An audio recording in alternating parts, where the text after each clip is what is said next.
When I was 5, my parents took me from Brooklyn, New York to Key West, Florida.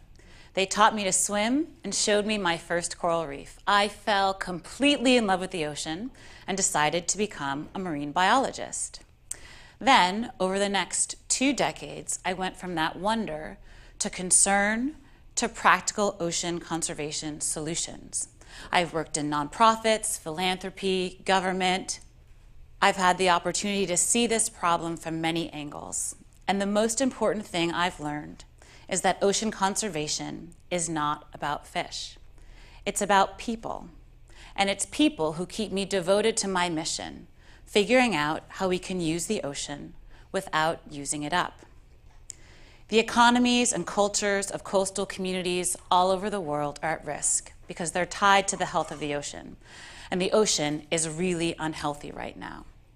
This year, 93% of Australia's Great Barrier Reef was hit by bleaching because climate change made the water too warm for corals. Overfishing is so extreme that since 1950, we've killed around 90% of the world's tunas and sharks. And we're on track to have more plastic than fish in the ocean by 2050. How do we fix this? I used to think that if we just had more scientific research, that research would be used to make the best policy decisions. But that's not how it actually works. For example, as part of my PhD research, I designed a fish trap with escape slots in the corner that would allow juvenile fish and unmarketable species to escape. This more sustainable fish trap design is now required by law in several countries. But this low-tech and low-cost solution would never have gained traction if I hadn't also proved that using it would not hurt fishermen's incomes, because the biggest factor in policy change is political will, and fishermen are voters.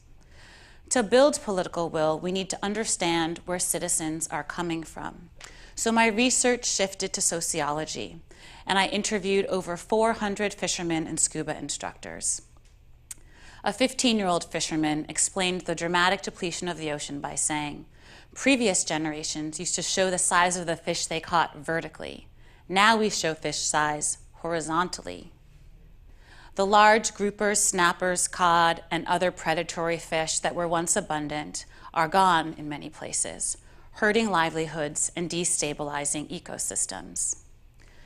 The majority of people I interviewed were eager to see more sustainable management put into place and at a comprehensive scale.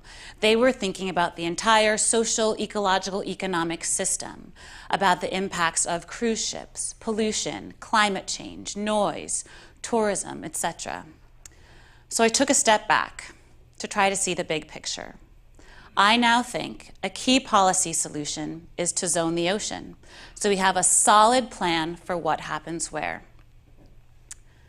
Just like zoning on land, ocean zoning can allocate places for fishing, shipping, scuba diving, alternative energy, aquaculture, and conservation.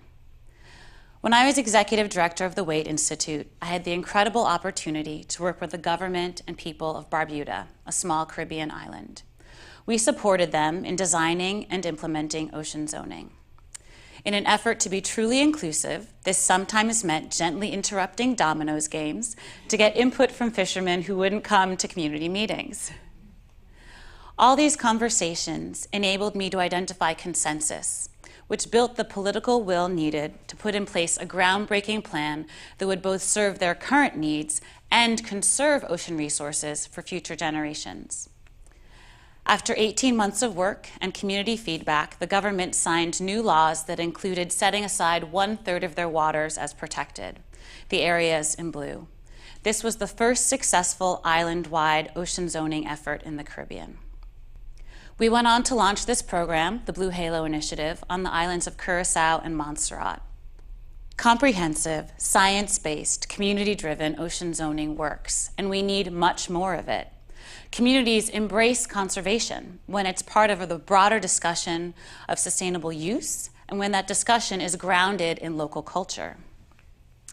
However, given the severity of climate change and the rate at which our enormous human population is consuming resources and producing pollution, we simply can't save everything everywhere right now. It's time for triage. By designating places as not at immediate risk, in need of immediate attention, or beyond help, we can strategically allocate resources in order to maximize conservation benefits. As much as it pains me to say so, this may include giving up on places that have already been decimated, like the coral reefs of the Florida Keys, where I learned to swim, and focusing our efforts elsewhere. The goal of both zoning and triage is to use the ocean without using it up.